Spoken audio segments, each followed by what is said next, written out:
His unexpected forever ড্রামার first এপিসোডে শুরুতেই দেখি একটা বিশাল গাড়ি এসে থামে এক গ্র্যান্ড ম্যানশনের সামনে, আর সেখান থেকেই নামে আমাদের একেবারে সাদাসিধে ভোলাভালা নায়িকা লিয়া। বড় বড় স্বপ্নে ভরা চোখ আর হাতে অনেক লাগেজ নিয়ে সে প্রথমবার পা রাখে এই নতুন বাড়িতে। কিন্তু প্রশ্ন হলো, এই বাড়ি কি সত্যিই তাকে আপন করে নেবে? এই হচ্ছে ইয়র্ক পরিবার, আর লিয়া হচ্ছে তাদের হারিয়ে যাওয়া মেয়ে। কিন্তু এখানে তার জন্য কোনো ওয়েলকাম পার্টি নেই, বরং অপেক্ষা করছে এক গোপন ষড়যন্ত্র। চেনো এদের?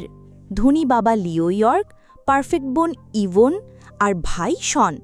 এদের চোখে লিয়া একজন গ্রামের মেয়ে, যে তাদের স্ট্যাটাসের একেবারেই যোগ্য নয়। এমনকি বাড়ির চাকর বাকররাও তাকে নিচু চোখে দেখে।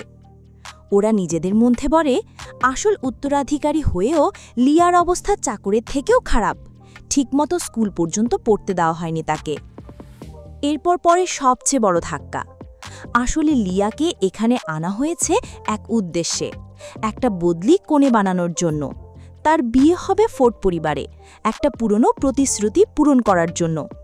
কিন্তু টুইস্ট হলো, যার সঙ্গে তার বিয়ে হবার কথা সেই মিস্টার ফোর্ড জীবিতই নেই।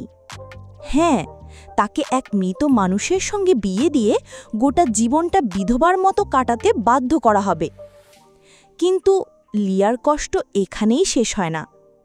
সে যখন কেবল একটা জন্মদিনের কেকের টুকরো চাইল, তার নিজের বাবা সাফ না বলে দিলেন, এই কেক ইভানের জন্য, তোমার জন্য নয়। ভাবতে পারছো কেমন লাগছে মেয়েটির? নিজের বাড়িতেই যেন সে এক অতিথির থেকেও খারাপ ব্যবহার পাচ্ছে। তার বোন আর ভাই মজা করে তিরস্কার করে বলে, এক মৃত ধনী লোকের বাড়ি যাওয়া তোমার ভাগ্য। কিন্তু দেখো লিয়ার সরলতা। যাওয়ার সময়ও সে শুধু একটাই প্রশ্ন করে, ফোর্ড পরিবারের বাড়িতে খেতে তো পাওয়া যাবে, তাই না? তার দুনিয়া কত ছোট আর কতটা নিষ্পাপ।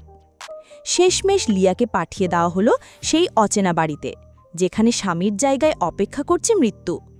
কি হবে লিয়ার পরিণতি এই অদ্ভুত নতুন ঘরে?